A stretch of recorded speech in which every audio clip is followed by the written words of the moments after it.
अस्सलाम वालेकुम, मैं हूं श्याम भल्ली। उम्मीद है आप सब खैरियत से होंगे। आज का जनाब जो व्लॉग है वो मैं अमेरिका के सियासी मंजरनामे के ऊपर बनाने जा रहा हूं। यानी कि इसमें बात करेंगे कि अमेरिका का जो सियासी मंजरनामा है वो इस वक्त कैसा है और क्या सूरत हाल है, क्योंकि जो सदारती इलेक्शन है, इंतखाब अमेरिका के अगले होने वाले सदर के लिए, वो 5 नवंबर को होने जा रहा है इस साल। तो इस वक्त क्या सूरत हाल है अमेरिका में, जो सदारती उम्मीदवार हैं उनके लिहाज से, उसके ऊपर थोड़ी सी बात करूँगा। तो जनाब, इससे पहले तो, अब से चंद हफ्ते पहले तक तो जो मौजूदा सदर बाइडन है वो पूरे धड़ल्ले के साथ इस बात का ऐलान कर रहे थे कि वो साबका सदर ट्रंप के साथ मुकाबला करने के लिए हर वक्त तैयार हैं और वही मुकाबले में हैं डेमोक्रेट्स पार्टी की तरफ से।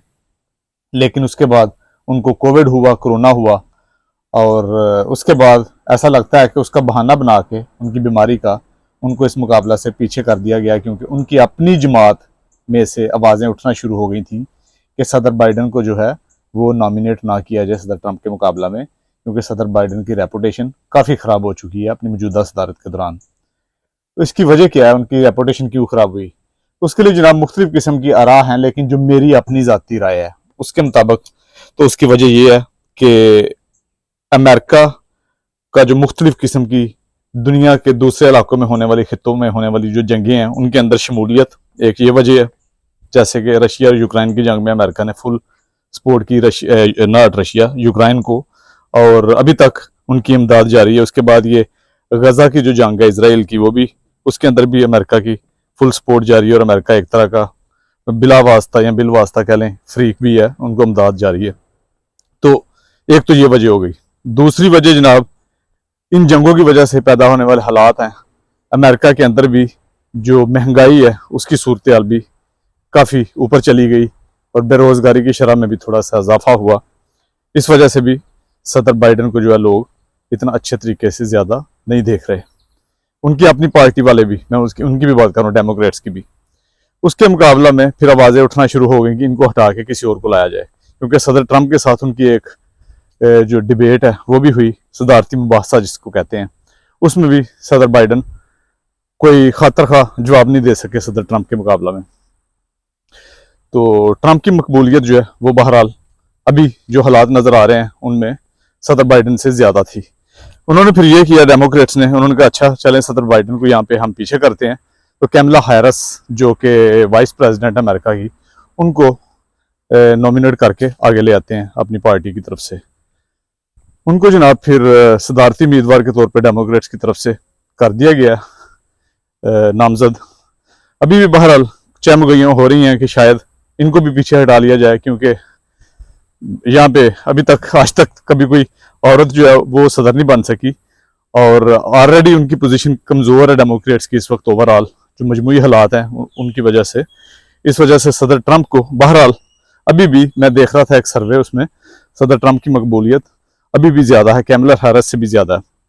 लेकिन बहरहाल बाइडन को पीछे करने से ये फ़ायदा हुआ उनको कि जो डेमोक्रेट्स हैं उन्होंने, उनके जो रुके हुए जो डोनर्स थे, उन्होंने अपने फंड जो है पार्टी के लिए वो जारी कर दिए, और कैमला हैरिस को काफ़ी हद तक जो फंडिंग है वो मिल गई, जो कि बाइडन को उन्होंने रोकी हुई थी, बाइडन को नहीं थे दे रहे, सदर बाइडन को। जबकि ट्रंप जो है उसकी बहरहाल वैसे ही पोजीशन, स्पेशली जो उन पर कातलाना हमला हुआ उसके बाद और ज़्यादा मजबूत हो गई है उनकी पोजीशन, और लोगों की हमायत उनके साथ काफ़ी ज़्यादा है। बिलखसूस जब वो इस बात का भी ऐलान करते हैं कि वो जंगों का खात्मा करेंगे, जैसे उन्होंने अपने पिछले दौरे हुकूमत में जंगों का खात्मा किया था, और वो यूक्रेन को इमदाद देने के भी खिलाफ हैं। जबकि इसराइल और गजा के मामले में शायद इनकी सबकी हुकूमती पॉलिसियाँ या स्टेट पॉलिसीज ऐसी हैं, उसमें ये इतना कुछ खुल के नहीं बोलते, और इसराइल को इतना ज़्यादा खुल के रोकने की कोशिश नहीं कर रहे। ठीक कहते तो हैं, लेकिन दबाव उन पर डालने की शायद पोजीशन में नहीं है। हो सकता है इनकी अपनी कोई ऐसी इंटरनल पॉलिसीज हैं, इनकी अपनी कोई मजबूरी है। बहरहाल अच्छा, यह मज़े की बात यह है कि सदर ट्रंप जो है वो रिपब्लिकन के उम्मीदवार हैं, और कैमला हैरिस को डेमोक्रेट्स की तरफ से सदर के लिए नामजद किया गया है। और एक और तीसरी आज़ाद उम्मीदवार है जिनका सब लोगों को पता भी नहीं है, डॉक्टर जिल उनका नाम है। वो आज़ाद उम्मीदवार के तौर पे इंतखाब सदर का लड़ने जा रही हैं, और मुसलमानों में से भी आप कह लें कि जो अरब मुसलमान है उनका वो सर्वे बता रहे थे, उनमें से अक्सरियत के वोट उनको जा रहे हैं, अगरचे उनकी पोजीशन इतनी मजबूत नहीं है, क्योंकि यहाँ पे आज़ाद उम्मीदवार के जीतने का जो है ना वो सीन बहुत कम होता है, उनको कोई और सपोर्ट नहीं होती। लेकिन उसकी वजह सिर्फ यही है कि वो डॉक्टर जिल जो है वो खुल के जो यहाँ पे पॉलिसीज चल रही हैं जंग की पूरी दुनिया की, बिलखसूस जो इसराइल की पॉलिसीज चल रही हैं, वो खुल के नेतन्याहू के और इसराइल के खिलाफ उनकी जो जंगी पॉलिसीज हैं उनके खिलाफ बात बोल रही हैं, उनके खिलाफ आवाज़ उठा रही हैं। इस वजह से उनको जो मुसलमान बिलखसूस जो अरब मुसलमान है उनकी सपोर्ट है, लेकिन वो आटे में नमक के बराबर है, उनकी यहाँ पे तादाद इतनी तादाद नहीं है। इसलिए मेरा नहीं ख्याल कि वो कोई खातर का कामयाबी हासिल कर सके। लेकिन बहरहाल असल मुकाबला जो वो ट्रंप और कैमला हैरिस अगर हर तरफ से फाइनल हो जाती है तो इनके दरमियान है। और इसमें भी मुझे अभी तक जो लग रहा है कि ट्रंप अपनी पॉलिसीज़ की वजह से, उसके बाद उन पर जो कातलाना हमला होता है उसकी वजह से भी हमदर्दी मजीद उनको जा रही है पब्लिक की। उस वजह से ट्रंप की पोजीशन जो बहरहाल इनसे मजबूत है, क्योंकि डेमोक्रेट्स ने कोई खातर खा कारनामे सारे अंजाम नहीं दिए अपने दौरे हुकूमत में। जबकि ट्रंप कि मैं वो उस दिन वाली बहस भी सुन रहा था, ट्रंप ने बोला कि कोविड के दौरान उनको, उनकी हुकूमत के दौरान कोविड आ गया, लेकिन फिर भी उन्होंने कोशिश की कि जिस हद तक कर सकते थे करें अमेरिकन लोगों के लिए। और उसके अलावा ट्रंप का जो नारा है कि अमेरिकन फर्स्ट या बाय अमेरिकन हायर अमेरिकन, उस वजह से भी जो अमेरिका में लोग हैं वो उनको पसंद कर रहे हैं अब दोबारा फिर लेके आने के लिए।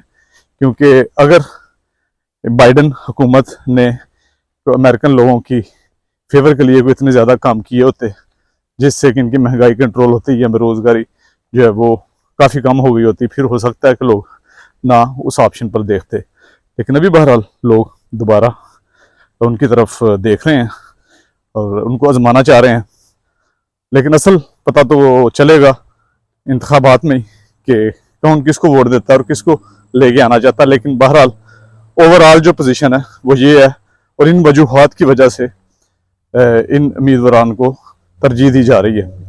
बहरहाल ट्रंप के बारे में एक थोड़ा सा नेगेटिव ये भी पाया जाता है कि लोग समझते हैं कि वो शायद रेसिस्ट है और बाज़ औक़ात वो कुछ ऐसे बातें कर जाते हैं। लेकिन कुछ लोगों के मुताबिक यह है कि उनका शायद स्टाइल ही ऐसा है और उनको क्योंकि बात करने का पता नहीं चलता बाज़ औक़ात, और जो भी बात उनके पास हो वो सितम कर देते हैं। और लेकिन बहरहाल जो अमेरिकन हैं उनका अक्सरियत का यही ख्याल है कि ट्रंप अमेरिकन को तरजीह सबसे पहले देते हैं और उनका यही मोटो है कि सबसे पहले अमेरिकन, उसके बाद कोई और। इसीलिए वो अमेरिका का पैसा जो है वो जंगों में नहीं धकेलना चाहते, बल्कि वो चाहते हैं कि अमेरिका के लोगों के ऊपर लगे। और डेमोक्रेट्स का अपना पॉइंट ऑफ व्यू है, वो कहते हैं हम अमेरिका की पूरी दुनिया में जहाँ पे हमारे एसेट्स हैं, जहाँ पे हमारे लोग हैं, हमारे फौज है, हम उनको सिक्योर करने के लिए, उनकी हिफाजत के लिए ये सब कुछ करते हैं। और बहरहाल अब इसका फैसला तो अवाम ही करेगी, क्योंकि हमें जमहूरियत काफ़ी मजबूत है और आखिरी फैसला बिल आखिर अवाम को करना है, उसमें और किसी चीज़ की इन्वॉल्वमेंट नहीं होती, किसी और ने अपना फैसला नहीं करना। अवाम ने अपने वोट के ज़रिए फैसला करना है कि वो किस उम्मीदवार को बतौर सदर चुन के अगले 4 साल के लिए लाना चाहती है, जो उनके लिए और उनके मुल्क अमेरिका के लिए बेहतर हो। देखते हैं अवाम क्या फैसला करती है अब नवंबर में। बस यही सियासी मंजरनामा अमेरिका का आज थोड़ा सा इसको ज़ेर बहस लाना था। उम्मीद है आपको आज का व्लॉग पसंद आएगा। इंशाल्लाह अगले व्लॉग में किसी और मौजूद पर बात होगी। तब तक के लिए अल्लाह हाफिज़।